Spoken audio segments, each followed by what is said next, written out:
인생을 살아가다 보면 불의에 대한 분노를 느낄 때가 있습니다. 무언가 잘못된 것을 봤을 때 화가 나는 것이지요. 불의에 대한 분노는 도덕적으로 정당합니다. 하나님께서도 악인의 죄와 불의에 대해서 분노하시기 때문입니다. 로마서 1장 18절에 나와 있습니다. 함께 읽겠습니다.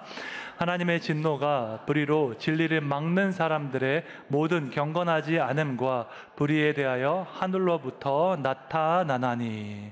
선량한 사람을 해치는 악인을 볼 때 분노를 느끼는 것은 정상입니다. 진리를 대적하고 하나님을 대적하고 교회를 핍박하는 악인을 볼 때 화가 나는 것도 정상입니다. 하나님께서도 그러한 종류의 분노를 가지고 계십니다. 그런데 하나님께서 그분의 분노대로 행하지는 않으십니다. 세상의 악한 모습을 보시고 화가 나는 대로 그대로 심판하지 않으십니다. 우리 하나님은 진노 중에도 긍휼을 잊지 않으시는 분이시기 때문입니다. 하박국 3장 2절에 보니까 붉은 글씨로 진노 중에라도 긍휼을 잊지 마옵소서라고 기도하고 있습니다. 하박국 선지자가 실현 불가능한 기도를 하고 있는 것이 아닙니다. 하나님께서 진노 중에 심판하시더라도 긍휼을 잊지 않으시는 분이신 것을 알기 때문에 그것을 위해서 기도하고 있습니다. 불의에 대한 분노는 정당합니다. 하지만 그 분노에서 나오는 모든 행동이 다 정당한 것은 아닙니다. 하나님은 공의의 하나님인 동시에 사랑의 하나님이시기 때문에 우리의 행동 역시 그분의 공의와 사랑이 모두 포함되어야 하는 것입니다. 분노에서 나온 행동이 정당하지 않다는 것을 보여주는 예는 성경에 많이 있습니다. 가장 대표적으로는 모세가 있을 것입니다. 여러분, 모세가 누구입니까? 모세는 애굽의 종으로 있던 이스라엘 민족을 인도해서 나온 대단한 지도자입니다. 구약 성경의 근간이 되는 율법과 모세 오경을 쓴 사람입니다. 성경 전체에서 최초로 하나님의 사람이라고 불린 사람이 모세입니다. 이렇게 위대한 사람이 하나님의 뜻을 거역하고 원망하는 이스라엘 민족에게 분노했습니다. 잘못된 행동, 잘못된 사람들에 대한 분노이기 때문에 이것은 정당한 분노입니다. 하지만 그 분노에서 나온 말이 모두 다 정당하지는 않습니다. 광야에서 물을 달라고 불평하는 사람들에게 모세가 그들을 보고 화가 났습니다. 하나님께서 반석에게 명령하여서 물을 내라고 말씀하셨는데 모세는 우리가 너희를 위하여 물을 내랴라고 하면서 반석을 지팡이로 내리쳤습니다. 이 행동에 대해서 하나님께서 모세를 책망하시면서 이렇게 말씀하셨습니다. 민수기 20장 12절 함께 읽겠습니다. 여호와께서 모세와 아론에게 이르시되 너희가 나를 믿지 아니하고 이스라엘 자손의 목전에서 내 거룩함을 나타내지 아니한 고로 너희는 이 회중을 내가 그들에게 준 땅으로 인도하여 드리지 못하리라 하시니라. 아멘. 모세가 지금 무슨 큰 잘못을 했다고 가나안 땅에 들어갈 수 없는 것일까요? 지팡이로 반석을 친 것이 잘못된 것인지, 아니면 하나님께서 물을 내시는 것인데 우리가 물을 내려라고 말한 그 말이 잘못된 것인지 우리가 잘 이해할 수 없습니다. 이 본문에서 답을 찾기 어려울 때에는 이에 관련된 다른 성경 구절을 우리가 확인해 보면 됩니다. 시편에 보면 무리바 사건에 대한 말씀이 여러 구절이 있습니다. 그 중에 하나를 보겠습니다. 시편 106편 32절 33절 함께 읽겠습니다. 그들이 또 무리바 물에서 여호와를 노하시게 하였으므로 그들 때문에 재난이 모세에게 이르렀나니 이는 그들이 그의 뜻을 거역함으로 말미암아 모세가 그의 입술로 망령되이 말하였음이로다. 아멘. 여기 보니까 민수기에는 없는 추가 설명이 있습니다. 모세가 그 입술로 망령되이 말하였다고 말씀하고 있습니다. 모세가 했던 말, 우리가 너희를 위하여 물을 내랴, 이 말은 망령된 말처럼 들리지는 않습니다. 그렇다면 민수기에는 기록되지 않았지만 무언가 하나님을 향한 불신의 말, 이스라엘 민족을 향한 저주의 말을 모세가 했던 것 같습니다. 예를 들면 이런 말이겠죠. 너희 같은 자들을 데리고 내가 어떻게 가나안 땅에 들어갈 수 있겠느냐? 너희 같은 사람들은 가나안 땅에 들어갈 자격이 없다. 이런 식의 저주의 말, 입술의 범죄를 저질렀을 것입니다. 그 말을 들으신 하나님께서 모세에게 말씀하셨습니다. 너의 입술을 망령되이 말하였기 때문에 너는 약속의 땅에 들어갈 수 없다고 말씀하셨습니다. 모세 입장에서는 조금 억울하지 않을까요? 이스라엘 민족을 위해서 40년 동안이나 고생했는데 약속의 땅에 들어갈 수 없게 되었습니다. 그렇다면 과연 모세가 말 한마디 잘못해서 이렇게 된 것일까요? 그렇지 않습니다. 모든 말실수는 평소에 하던 생각을 표현한 것입니다. 우리 중에서 한 번도 생각해 본 적이 없는 것을 말하는 사람은 없습니다. 그러므로 말실수는 단순히 말로 한 실수가 아니라 평소에 그러한 생각을 가졌다는 것이 문제가 되는 것입니다. 모세의 경우도 마찬가지였습니다. 이스라엘 백성들의 불평을 들으면서 이런 사람들은 가나안 땅에 들어갈 자격이 없다고 생각했을 것입니다. 그리고 무리바 사건이 벌어지자 평소에 마음에 품었던 그 생각을 말로써 표현했습니다. 하나님은 그것이 망령된 말이라고 하셨고 그 입술의 범죄로 인해서 모세는 가나안 땅에 들어갈 수 없게 되었습니다. 여러분, 입술의 범죄는 우리의 생각보다 훨씬 더 큰 문제이고 심각한 문제입니다. 모세가 느꼈던 어떤 그런 분노는 정당한 것일 수 있지만 그의 말과 행동은 정당하지 않았습니다. 분노에서 나온 행동은 이렇게 위험할 수 있는 것입니다. 그래서 성경은 분노를 오랫동안 마음에 품지 말라고 권면하고 있습니다. 분노를 마음에 오랫동안 품을 때 우리는 파괴적인 말과 행동을 하기 때문입니다. 에베소서 4장 26절 27절 함께 읽겠습니다. 분을 내어도 죄를 짓지 말며 해가 지도록 분을 품지 말고 마귀에게 틈을 주지 말라. 아멘. 우리 마음 안에 분노가 가득할 때 마귀에게 틈을 주는 것입니다. 설령 그것이 정당한 분노라 할지라도 오랫동안 그 마음에 분을 품고 있으면 사탄이 우리를 충동해서 우리가 잘못된 행동을 할 수 있는 것입니다. 이것이 바로 오늘 본문에서 다윗이 처한 상황이었습니다. 사울 왕에게 쫓기던 다윗과 그의 용사들은 유다 지파의 양떼들을 보호해주고 그에 대한 대가를 받으면서 생활했습니다. 고대 사회에는 이방 민족의 침입이 많이 있었고 맹수들의 공격도 많이 있었습니다. 목축업을 하고 있는 이스라엘 백성들은 안전하게 양떼를 칠 수 있는 그러한 환경이 필요했습니다. 그런 상황에서 다윗과 그의 용사들이 유다 지파의 양떼들을 돌봐주었습니다. 그리고 그에 대한 대가로 음식을 받으면서 생활했습니다. 한 번은 갈멜에 사는 나발이라는 사람의 양떼 수천 마리를 지켜주었습니다.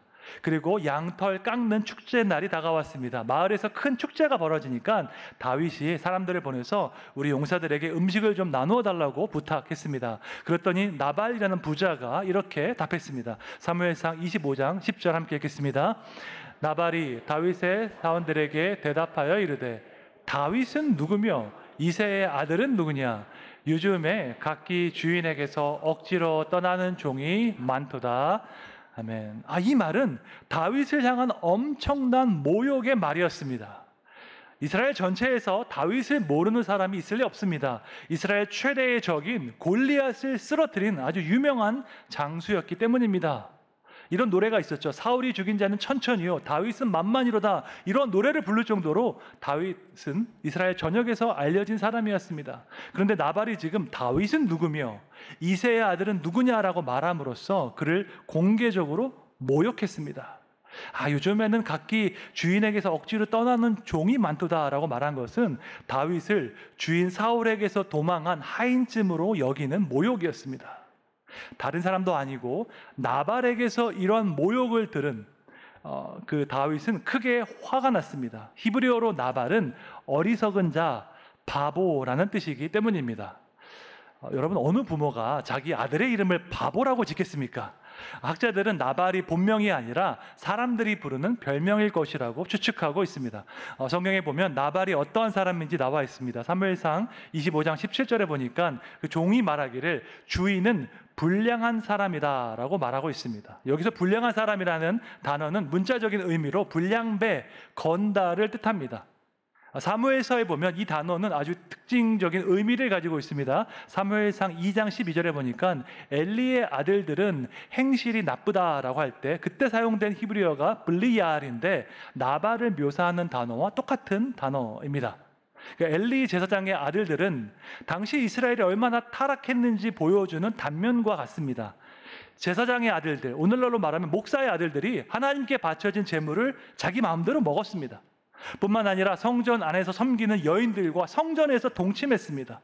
그러니까 사무엘서에서 엘리의 아들들은 이스라엘의 타락을 보여주는 전형적인 불량배 건달들이었습니다. 그런데 오늘 본문은 나발이라는 부자를 소개할 때 그와 동일한 단어로 소개하고 있습니다. 엘리의 아들들과 같이 하나님을 두려워하지 않고 어리석고 악한 사람이었던 것입니다. 그런데 그런 사람이 지금 다윗을 공개적으로 모욕하고 있습니다. 그것도 자신의 양떼 수천 마리를 지켜준 그 다윗을 향해서 모욕한 것입니다. 요즘 억지로 주인에게서 떠난 종들이 많다고 하면서 다윗을 그러한 배은망덕한 종으로 모욕했습니다. 이 말을 듣고 다윗이 너무나 화가 났습니다. 양떼들을 지켜준 은혜를 잊어버리고 자신은 모욕한 어리석고 악한 나발에게 복수하기 위해서 사람들을 불렀습니다. 사무엘상 25장 13절입니다. 함께 읽겠습니다. 다윗이 자기 사람들에게 이르되 너희는 각기 칼을 차라 하니 각기 차를 차매 다윗도 자기 칼을 차고 400명 가량은 데리고 올라가고 200명은 소유물 곁에 있게 하니라. 아멘. 이스라엘 최고의 용사 다윗이 400명을 데리고 무장해서 내려가고 있었습니다. 골리앗을 무찌른 그 군인이 화가 났으니까 이제 나발의 목숨은 끝난 것과 마찬가지였습니다. 그런데 여기서 한 가지 조금 이상한 점이 있습니다. 다윗이 그 전에는 사울 왕의 악한 행동을 잘 참고 용서했는데 왜 이 나발의 말에는 참지 못하였을까요? 아무 죄가 없는 자신을 죽이려고 했던 그 사울 왕은 2번이나 용서해 줬는데 왜 이 나발의 조롱과 모욕을 견디지 못했던 것일까요? 우리가 다윗의 심리를 이해하려면 오늘 본문 직전의 말씀을 보아야 합니다. 사무엘상 25장 1절에 보니까 사무엘이 죽었다라고 말씀하고 있습니다. 사무엘 선지자가 세상을 떠난 것이지요. 사무엘이 누구입니까? 그는 다윗을 왕으로 기름 부은 선지자였습니다. 그러니까 하나님께서 사울 왕을 버리셨고 이제 다윗을 이스라엘의 왕으로 세우셨음을 선포한 선지자가 사무엘이었습니다. 그런데 그 선지자가 죽었습니다. 아직 다윗은 왕이 되지 못했습니다. 어느 누구도 하나님께서 다윗을 왕으로 택하셨다는 그 하나님의 뜻을 이제 선포해 줄 사람이 없어진 것입니다. 하나님께서 주신 영적인 권위를 가지고 다윗이 왕이 될 것이라고 말해줄 수 있는 사람이 사라졌습니다. 그러니까 이제는 어느 누구도 하나님의 뜻을 확실하게 말해줄 수 없는 상황이 된 것입니다. 왕이 될 것이라고 주님께서 약속하셨는데 그 약속이 정말로 이루어질 것인지 어느 누구도 장담할 수 없게 되었습니다. 다윗의 인생에서 가장 깊은 혼란 가운데 빠진 것입니다. 앞으로 내 인생은 어떻게 될 것인가? 주님의 약속대로 내가 정말 왕이 될 수 있을 것인가? 아마도 깊은 안개 속을 헤매이는 그런 기분이었을 것입니다. 그런데 바로 그때 어리석고 악한 나발이 다윗을 모욕했습니다. 다윗은 누구며 이새의 아들은 누구냐? 요즘에 주인에게서 억지로 떠난 종들이 많다고 하는 그 말을 듣는 순간 다윗은 너무나도 화가 났습니다. 왜냐하면 그가 정말로 걱정하고 두려워하던 부분을 나발이 건드렸기 때문입니다. 자신의 약점을 공격받은 다윗은 걷잡을 수 없는 분노에 빠졌습니다. 그래서 무장한 군인들 400명을 이끌고 나발에게 피해 복수를 하기 위해서 떠났습니다. 어느 누구도 다윗의 분노를 막을 수 없을 것입니다. 그런데 바로 그때 다윗 앞에 용기 있게 선 사람이 있었습니다. 나발의 모욕과 조롱으로 인해서 분노한 다윗 앞에 선 사람은 다름 아닌 나발의 아내 아비가일이었습니다. 성경은 아비가일이 총명하고 지혜로운 여인이라고 소개하고 있습니다. 그녀는 다윗 앞에 나타나서 엎드려 절하면서 이렇게 말을 했습니다. 사무엘상 25장 25절에 보니까 원하옵나니 내 주는 이 불량한 사람 나발을 개의치 마옵소서라고 말을 했습니다. 이 불량한 사람은 위에서 살펴보았던 히브리어 블리야리와 동일한 단어입니다. 불량배, 건달이라는 뜻을 가진 이 단어가 계속해서 반복적으로 사용되고 있습니다. 아비가일이 말하기를 그런 불량배에게 신경을 쓰지 마시고 그런 사람 때문에 죄를 짓는 것은 옳지 않은 일이라고 말하고 있습니다. 오늘 함께 읽은 본문은 아비가일이 다윗에게 한 말입니다. 이것은 구약 성경 전체에서 여성이 했던 말 중에 가장 긴 분량의 말이었습니다. 히브리어 단어 153개에 해당하는 긴 말을 아비가일이 다윗에게 했습니다. 아비가일은 나발이 다윗에게 했던 이 행동이 악하고 잘못된 것을 인정했습니다. 수천 마리 양떼를 지켜준 다윗에게 감사를 표하지 않은 것은 나발이 잘못한 것이라고 지적한 것입니다. 그와 더불어서 아비가일은 하나님께서 다윗에게 주셨던 그 약속이 성취될 것을 선포했습니다. 이것은 마치 선지자와 같은 그런 말을 한 것입니다. 하나님께서 다윗의 왕조를 세우실 것이란 사실을 믿음으로 선포했습니다. 사무엘상 25장 28절 함께 읽겠습니다. 주의 여종의 허물을 용서하여 주옵소서. 여호와께서 반드시 내 주를 위하여 든든한 집을 세우시리니 이는 내 주께서 여호와의 싸움을 싸우시며 내 주의 일생에 내 주에게서 악한 일을 찾을 수 없음이니이다. 아멘. 하나님께서 다윗을 위해서 든든한 집을 세우실 것이라고 말하고 있습니다. 사실 이것은 다윗 언약을 뜻합니다.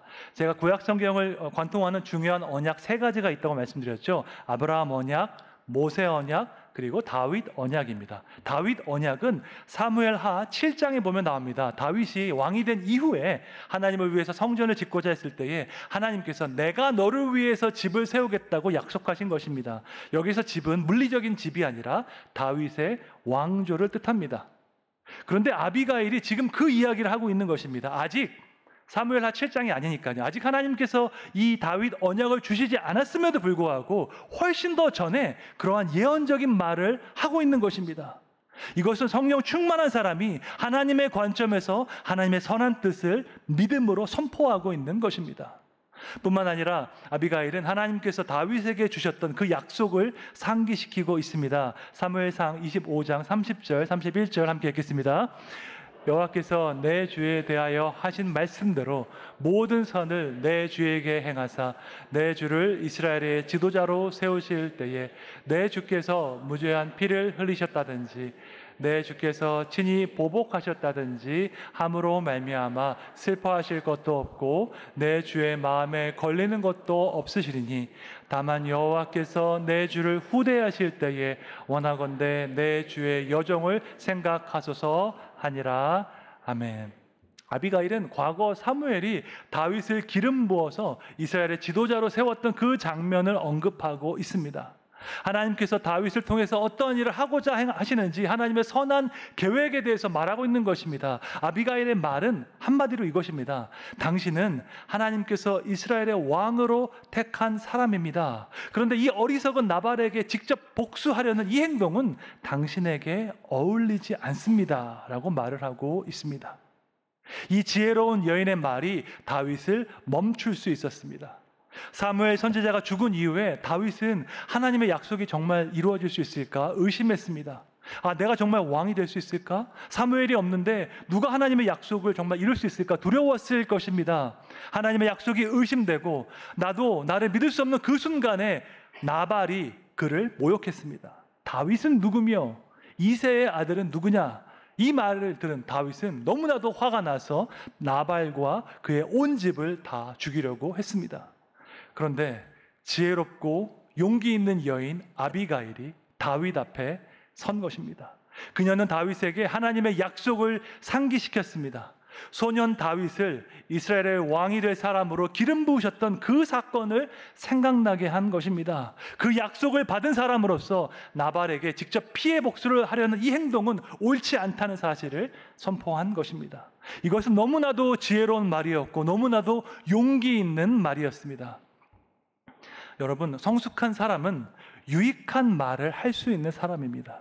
유익한 말은 다른 것이 아니라 하나님의 관점을 말해주는 것입니다. 그러므로 성숙한 사람은 다른 사람이 아니라 하나님의 관점을 말해줄 수 있는 사람이 성숙한 사람입니다. 그런 의미에서 아비가일은 정말로 성숙한 사람이었고 용기 있는 사람이었습니다. 사무엘이 죽고 하나님의 약속이 의심되는 그때에 어리석은 그 나발이 그를 모욕했습니다.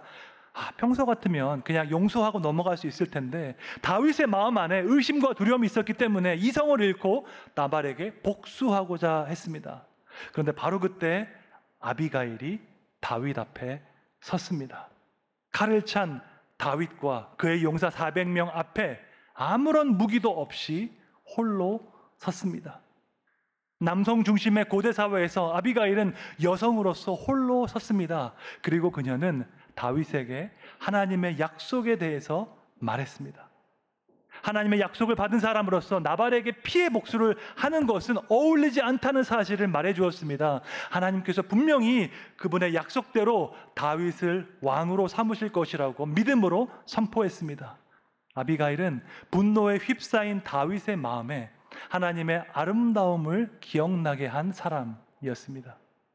그래서 세계적인 영성신학자 유진 피터스는 이렇게 이야기했습니다. 아비가일의 아름다움은 다윗으로 하여금 다시 하나님의 아름다우심과 접촉하게 했다. 그는 자신이 누구이며 어떻게 살아야 하고 무엇을 위해 살아야 할지를 다시 깨달았다. 아비가일은 하나님이 다윗에게 주셨던 정체성을 회복시켜 준 것이다 라고 이야기했습니다. 아비가일은 다윗에게 그의 행동이 어떠한 결과를 낳을지 하나님의 관점에서 바라보게 했습니다. 아무리 화가 나더라도 분노 중에 한 그 악한 행동으로 인해서 정말로 중요한 것을 놓칠 수도 있다는 것을 말해 주었습니다. 우리에게도 이런 사람이 필요합니다. 지금의 상황을 하나님의 관점에서 말해줄 사람이 필요합니다. 내가 아무리 화가 나고 아무리 억울해도 내 행동이 어떠한 결과를 초래할지 말해줄 수 있는 사람이 필요한 것입니다. 다윗과 사울은 여러 가지 측면에서 대비된 인생을 살았습니다. 지난주에 살펴본 대로 다윗은 하나님께 질문하는 사람이었고 하나님의 뜻에 순종하는 사람이었습니다. 사울은 하나님께 질문하지 않았습니다. 자신이 취합한 그 정보를 의지했던 사람이 사울이었습니다. 또한 오늘 본문에서 알 수 있는 중요한 차이점이 한 가지 더 있습니다. 다윗은 화가 났을 때 그를 멈출 수 있는 사람이 있었습니다. 하지만 사울은 그가 화가 났을 때 자신을 멈출 수 있는 사람이 없었습니다. 다윗이 골리앗을 죽였을 때 여인들이 다윗을 높이고 찬양했습니다. 그 노래를 듣고 사울이 화가 났습니다. 내가 왕인데 왜 나보다 다윗을 더 높이는가 화가 났습니다. 그래서 다윗을 죽이려고 했습니다. 그때 사울 주변에는 그를 멈출 수 있는 사람이 없었습니다. 이것이 전부가 아니었습니다. 노베 제사장들이 다윗을 도와주었을 때에도 사울은 그들에게 화가 났습니다. 아니, 왕에게 반역한 사람을 도와준 그들을 모두 다 죽여버리라고 명령했습니다. 그때에도 사울의 주변에는 그를 멈출 수 있는 사람이 없었기 때문입니다. 하지만 다윗은 달랐습니다. 다윗은 그의 용사 400명과 함께 무장을 하고 나발과 그의 온 집을 공격하기 위해 가고 있었습니다. 바로 그때 아비가일이 다윗 앞에 서서 하나님의 약속을 상기시켜 주었습니다. 하나님의 약속을 받은 자로서 직접 피해 복수를 하는 것이 합당하지 않다고 말했습니다. 바로 그때 다윗은 아비가일의 말을 듣고 복수를 멈추기로 했습니다. 사울도 화가 났고 다윗도 화가 났습니다. 전쟁에 능한 군인들이 화가 나면 정말로 무서울 것입니다. 화가 난 사울을 멈출 수 있는 사람은 아무도 없었습니다. 하지만 화가 난 다윗을 멈출 수 있는 사람은 있었습니다. 왜냐하면 다윗은 아무리 화가 나도 누군가 말하는 것을 듣고 그것을 기준으로 자신을 돌아볼 수 있는 겸손이 있었기 때문입니다. 여러분, 이것은 정말 중요한 일입니다. 여러분에게는 여러분을 멈출 수 있는 사람이 있습니까? 화가 나서 어떤 행동을 하려고 할 때에 여러분에게 하나님의 관점을 말해줄 수 있는 사람이 있으십니까? 그 사람이 하나님의 관점을 말해줄 때 여러분은 그것을 듣고 자신을 돌아볼 수 있는 겸손이 있으십니까? 우리 인생에는 세 가지 C가 필요하다고 합니다. 첫째는 치어리더이고요, 둘째는 코치이고, 셋째는 크리틱, 비평가입니다. 치어리더는 우리가 잘하고 있다고 응원해주고 격려해주는 사람입니다. 코치는 우리가 나아가야 하는 방향을 알려주고 권면해주는 사람입니다. 비평가는 우리가 잘못하고 있는 부분을 지적하고 바로잡아주는 사람입니다. 이 중에서 우리가 가장 좋아하는 사람은 치어리더이겠죠. 내가 잘하고 있다고 나를 응원해주고 격려해주는 사람이 필요합니다. 설교 시간에도 나를 좀 위로해주고 격려해주는 설교를 아마 원하실 것입니다. 그런데 우리 인생에 꼭 필요한 것이 코치와 비평가입니다. 우리가 나아가는 방향이 올바른 방향인지 확인해주고 권면해줄 사람이 필요합니다. 혹시라도 우리가 잘못하는 부분이 있으면 그것을 지적하고 바로잡아줄 사람도 필요한 것입니다. 코치나 비평가 없이 치어리더만 있다면 분위기는 좋을지 모르겠습니다. 하지만 잘못된 부분에 대해서 진정 어린 조언을 할 수 있는 사람은 없을 것입니다. 잠언 15장 1절 말씀 함께 읽겠습니다. 유순한 대답은 분노를 쉬게 하여도 과격한 말은 노를 격동하느니라. 아멘. 온유하고 따뜻한 마음으로 하나님의 관점을 말해주는 사람이 되시기를 주님의 이름으로 축원합니다. 하나님의 약속을 받은 자로서 그 약속에 합당하게 살 수 있도록 서로 권면하고 위로하는 아름다운 공동체가 되기를 주님의 이름으로 축원합니다.